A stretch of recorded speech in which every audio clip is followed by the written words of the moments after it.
Breaking news చూస్తున్నాం. CMRF కుంభకోణం కేసులో బిల్లులు కాజేసిన ప్రైవేట్ ఆసుపత్రులపై సిఐడి కేసులు నమోదు చేసింది. నకిలీ బిల్లుతో కోట్ల రూపాయలను కొట్టేసేందుకు పన్నాగం పన్నారని అధికారులు గుర్తించారు. ఇక 6 జిల్లాల్లోని అక్రమాలను పాల్పడిన హాస్పిటల్స్ పై విచారణలో విస్తుపోయే విషయాలు బయటకు వస్తున్నాయి. హైదరాబాద్ తో పాటు ఉమ్మడి ఖమ్మం, నల్గొండ, వరంగల్, రంగారెడ్డి, కరీంనగర్ జిల్లాలోని పలు ప్రైవేట్ ఆసుపత్రుల పేరుతో నకిలీ బిల్లులు సృష్టించి సొమ్ము చేసుకున్నట్లు అధికారులు గుర్తించారు. ఇక ఎలాంటి రోగులు, వైద్య పరికరాలు లేకుండానే ఆసుపత్రులు అన్నట్లు రికార్డులు సృష్టించినట్లు సిఐడి దర్యాప్తులో వెల్లడైంది.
బ్రేకింగ్ న్యూస్ చూస్తున్నాం. సీఎంఆర్ఎఫ్ కుంభకోణం కేసులో బిల్లులు కాజేసిన ప్రైవేట్ ఆసుపత్రులపై సిఐడి కేసులు నమోదు చేసింది. నకిలీ బిల్లుతో కోట్ల రూపాయలను కొట్టేసేందుకు పన్నాగం పన్నారని అధికారులు గుర్తించారు. 6 జిల్లాల్లోని అక్రమాలకు పాల్పడిన హాస్పిటల్స్ పై విచారణలో విస్తుపోయే విషయాలు బయటకు వస్తున్నాయి. హైదరాబాద్ తో పాటు ఉమ్మడి ఖమ్మం, నల్గొండ, వరంగల్, రంగారెడ్డి, కరీంనగర్ జిల్లాలోని పలు ప్రైవేట్ ఆసుపత్రుల పేరుతో నకిలీ బిల్లులు సృష్టించి సొమ్ము చేసుకున్నట్లు అధికారులు గుర్తించారు. ఎలాంటి రోగులు, వైద్య పరికరాలు లేకుండానే ఆసుపత్రులు అన్నట్లు రికార్డులు సృష్టించినట్లు సిఐడి దర్యాప్తులో వెల్లడైంది. ఇక మిర్యాలగూడ, ఖమ్మం నకిలీ బిల్లులతో సొమ్ము కాజేసిన కేసులో గతేడాది 4గురిని అరెస్ట్ చేశారు. అయితే రాష్ట్ర వ్యాప్తంగా స్కామ్ జరిగినట్లు సిఐడి గుర్తించింది. సుమారు 500 దరఖాస్తులపై అనుమానాలున్నాయని అధికారులు చెబుతున్నారు. ఇక సీఎంఆర్ఎఫ్ రెవెన్యూ విభాగం సెక్షన్ ఆఫీసర్ డిఎస్ఎన్ మూర్తి సిఐడికి ఫిర్యాదు చేశారు. ప్రాథమికంగా విచారించిన సిఐడి తాజాగా పలు ఆసుపత్రులపై కేసులు నమోదు చేసింది. ఇక ఖమ్మంలో global multi speciality hospital, doctor JR Prasad hospital, Shri Vinayaka super speciality hospital, Shri Sai multi speciality hospital, Vaishnavi hospital, Sujatha hospital, new Amrutha hospital, orange hospital, Megasri hospital, Shri Srikara multi speciality హాస్పిటల్లో పనిచేస్తున్న సిబ్బందితో పాటు కుమ్మక్కైన ముఠా సభ్యుల అరెస్టుకు సిఐడి రంగం సిద్ధం చేసినట్లు తెలుస్తోంది. ఇక దీనిపై మరింత సమాచారం ఖమ్మం నుండి ఉపేందర్ అందిస్తారు. చెప్పండి ఉపేందర్. కీర్తన, ఖమ్మం జిల్లాలో సంచలనమైనటువంటి విషయాలు, ప్రైవేట్ ఆసుపత్రుల్లో చేసిన కుంభకోణం విషయాలు బయటకు వచ్చాయి. సిఐడి విచారణలో కీలకమైన అంశాలకు సంబంధించి సీఎం రిలీఫ్ ఫండ్ ద్వారా ఏదైతే పేద వర్గాల కోసం తెలంగాణ రాష్ట్ర సర్కార్, గత సర్కారు కావచ్చు, ఇప్పుడు సర్కారు కావచ్చు, తీసుకున్నటువంటి సీఎం రిలీఫ్ ఫండ్ కు సంబంధించినటువంటి హాస్పిటల్ ఖర్చుల నిమిత్తం ఇచ్చేటువంటి అమౌంట్ ని అక్రమ బిల్లులు పెట్టి కాజేసినట్టుగా సిఐడి అధికారులు గుర్తించారు. ఈ అంశానికి సంబంధించి అదే సెక్షన్ ఆఫీసర్స్ గా పనిచేస్తున్నటువంటి సీఎంఆర్ఎఫ్ విభాగంలో పనిచేస్తున్న ఎస్ఎన్ మూర్తి అని చెప్పేసిన ఆఫీసర్స్ ఫిర్యాదు తోటి రంగంలో దిగిన సిఐడి ఖమ్మం జిల్లాకు సంబంధించినటువంటి పలు ఆసుపత్రులకు సంబంధించిన అంశాలు కూడా వెలుగులోకి తీసుకొచ్చింది.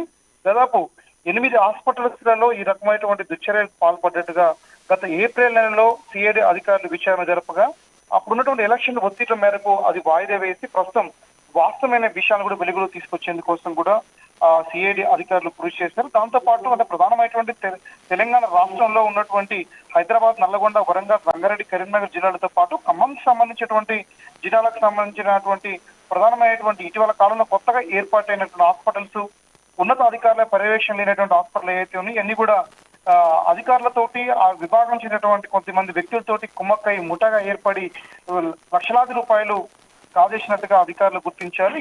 దీనిపై అధికారులు కూడా సిఐడి అధికారులు సీరియస్ గా తీసుకున్నటువంటి నేపథ్యంలో ఎవరెవరు ఇందులో భాగస్వామ్యమయ్యారు, ఏ హాస్పిటల్స్ అని చెప్పేసి అనేటువంటిది కూడా పరిశీలన చేసినటువంటి నేపథ్యంలో ప్రధానంగా ఖమ్మం నగరంలో ఉన్నటువంటి global hospital, Jayaprasad hospital, Vinayak hospital, Shri Sai hospital, Vaishnavi hospital, CS hospital, Sai Amrutha hospital, orange hospital, mega hospital, Srikara multi super speciality hospitals పేర్లు వీళ్ళకి వచ్చాయి. ఇంకా అనేక హాస్పిటల్స్ కూడా ఉన్నాయని చెప్పేసి అనేటువంటిది కూడా సిఐడి అధికారులు ప్రస్తుతం విచారణ చేపడతా ఉన్నారు. ఇంకా ఎక్కడెక్కడ ఈ హాస్పిటల్స్ లో ఇలాంటి అక్రమ దందాలు పాల్పడి వ్యాపారాలు చేసి ప్రభుత్వ సొమ్మును కాజేశారు, పేదలకు అందుకోకుండా అక్రమంగా దోచుకుంటున్నటువంటి హాస్పిటల్స్ ఏంటి అనే పరిస్థితులు కూడా సిఐడి అధికారులు విచారణ జరిపిస్తా ఉన్నారు. దాంట్లో భాగంగానే ఖమ్మం జిల్లాలో ఉన్నటువంటి ప్రధానమైనటువంటి ఆసుపత్రులు ప్రస్తుతం ఇక్కడ ఐఎంఏ కూడా అప్రమత్తమైంది. ఇట్లాంటి హాస్పిటల్స్ పై కూడా కఠిన చర్యలు తీసుకోవాలని చెప్పేసి కూడా ఐఎంఏ ఖండిస్తా ఉంది. దాంతో పాటు ఖమ్మంలో ఉన్నటువంటి ఈ అక్రమంగా అంటే బయటపడ్డ హాస్పిటల్తో పాటు బయట పడని హాస్పిటల్ భాగోతాన్ని కూడా బయటకి ఇచ్చి పేదల సొమ్ముని అక్రమంగా తీసుకుంటున్నటువంటి వారిపై కఠిన చర్యలు తీసుకుని అవసరమైతే పీడీ యాక్ట్ పెట్టాలని చెప్పేసి అని కూడా మరోవైపున ప్రజా సంఘాలతో పాటు ఇతర రాజకీయ పార్టీలు కూడా డిమాండ్ లేవనెత్తా ఉన్నాయి. గత ప్రభుత్వం చేసినటువంటి అనేక తప్పిదాలు ప్రస్తుతం ఒక్కొక్కటి కాంగ్రెస్ సర్కార్ వచ్చినంత వెలుగులోకి రావడంతో కూడా కాంగ్రెస్ ప్రభుత్వానికి రేవంత్ కూడా ప్రధానంగా అభినందనలు వస్తా ఉన్నాయి. ఇట్లాంటి అక్రమాలపై చర్యలు తీసుకునే ప్రతి దాంట్లో కూడా అటు హైడ్రా విషయంలో తీసుకున్నటువంటి నిర్ణయంతో పాటు ఇట్లాంటి అక్రమాలకు పాల్పడుతున్నటువంటి హాస్పిటల్పై చర్యల పట్ల కూడా ఖమ్మం జిల్లాలో ఉన్నటువంటి అనేక మంది ఇట్లాంటి తప్పుడు పాల్పడుతున్న వారిపై చర్యలు తీసుకునే అంశం పట్ల కూడా హర్షం వ్యక్తం చేస్తా ఉన్నారు. ఇట్లాంటి సంఘటనలు పునరావృతం కాకుండా జాగ్రత్తలు తీసుకోవాలని చెప్పేసి కూడా అధికారులకు పలువురు సూచిస్తా ఉన్నారు. కీర్తన, ఆసుపత్రుల బిల్లులకి ఇంకా ఎన్ని ఆసుపత్రులు సిఐడి వివరించింది? దాదాపు ఖమ్మంకి సంబంధించి 8 హాస్పిటల్స్ పేర్లు ప్రధానంగా ప్రకటించింది. దీంతో పాటు ఇంకొద్ది హాస్పిటల్స్ అంటే ప్రధానమైనటువంటి ఆసుపత్రులు ఇందులో భాగస్వామ్యం ఉన్నట్లు కూడా ప్రధానంగా గుర్తించారు. ఈ హాస్పిటల్ నిర్వహణకు సంబంధించి కూడా ఎటువంటి నిబంధనలు కూడా లేకపోవడం ప్రధానంగా ఇందులో కూడా కనబడతా ఉంది. గత డిఎంఎన్ఎస్ చేసినటువంటి అక్రమాలు ఈ తప్పిదాలు ఏవైతున్నాయో ఇలా నియంత్రణ లేకపోవడమే ప్రధానమైన కారణంగా భావిస్తా ఉన్నారు. అంటే ప్రధానమైనటువంటి ఈ 8 హాస్పిటల్స్ లో జరుగుతున్నటువంటి వైఫల్యాలకు సంబంధించి మాత్రం అక్కడ పేషెంట్స్ కనీసమైనటువంటి సౌకర్యాలు కూడా ఏర్పాటు చేయకపోవడం, కేవలం హాస్పిటల్ బోర్డ్స్ పెట్టి అనైతికంగా అక్రమంగా ఫీజులు వసూలు చేస్తూ కూడా ఇటు పేషెంట్లు దోపిడీ చేస్తా ఉన్నారు. మరోవైపున హాస్పిటల్కి సంబంధించినటువంటి ప్రభుత్వం ఇచ్చేటువంటి సహాయాన్ని కూడా వీళ్ళే పేషెంట్ తెలియకుండా కుమ్మక్కై కాజేసే విధానం, ఎన్ని కోట్ల రూపాయలు కాజేసి ఉంటారని చెప్పేసి అనుమానాలు వ్యక్తం అవుతా ఉన్నాయి. ఇంకా అంటే ప్రధానమైన హాస్పిటల్స్ కొన్ని మాత్రమే వెలుగులోకి వచ్చాయి, ఇంకా చాలా హాస్పిటల్స్ కూడా ఉన్నాయని చెప్పేసి అనేటువంటిది కూడా అనేక మంది కూడా ప్రజా సంఘాలు అభిప్రాయం వ్యక్తం చేస్తా ఉన్నారు. ఇటువంటిపై కఠిన చర్యలు తీసుకునే విధంగా ఒక ప్రభుత్వం కనుక తక్షణమే వీళ్ళు అరెస్ట్ చేసే విధంగా తక్షణం చేపట్టాలని చెప్పేసినటువంటిది కూడా ట్రేడ్ యూనియన్స్ మరో పక్కన ఇతర యువజన సంఘాలు డిమాండ్ చేస్తున్న నేపథ్యం కనబడతా ఉంది. ఈ యాక్షన్ తీసుకుంటే కొంత కంట్రోల్ సిఎంఆర్ఎఫ్ ఫండ్స్ ఇప్పటికే రాని వాళ్ళు చాలా మంది ఉన్నారు. వచ్చినటువంటి ఫండ్ కూడా అక్రమంగా అడ్డదారిలో బిల్ చేసుకున్న వారిపై చర్యలు తీసుకుంటే అవి రికవర్ చేయాలని చెప్పి డిమాండ్స్ కూడా కొంత వస్తా ఉంది. ప్రస్తుతం ఆ రకమైన చర్యలు సిఐడి ఎప్పుడు అరెస్ట్ చేస్తుంది, ఏ క్షణం అరెస్ట్ చేస్తుంది అనేటువంటిది కూడా ఇప్పుడు ఈ అక్రమాలకు పాల్పడిన హాస్పిటల్ యాజమాన్యాలు కూడా భయభ్రాంతులు గురవుతా ఉన్నారు. పేషెంట్స్ కూడా ఇలాంటి హాస్పిటల్స్కి వెళ్ళినప్పుడు బిల్స్ ఇతర రేషన్ కార్డు సంబంధించిన అంశాలు కూడా ఇవ్వకుండా ఉండే జాగ్రత్తలు కూడా తీసుకోవాలని చెప్పేసి కూడా కొంతమంది నుంచి సూచనలు వస్తా ఉన్నాయి. Keerthana, right Upender, thank you for the updates.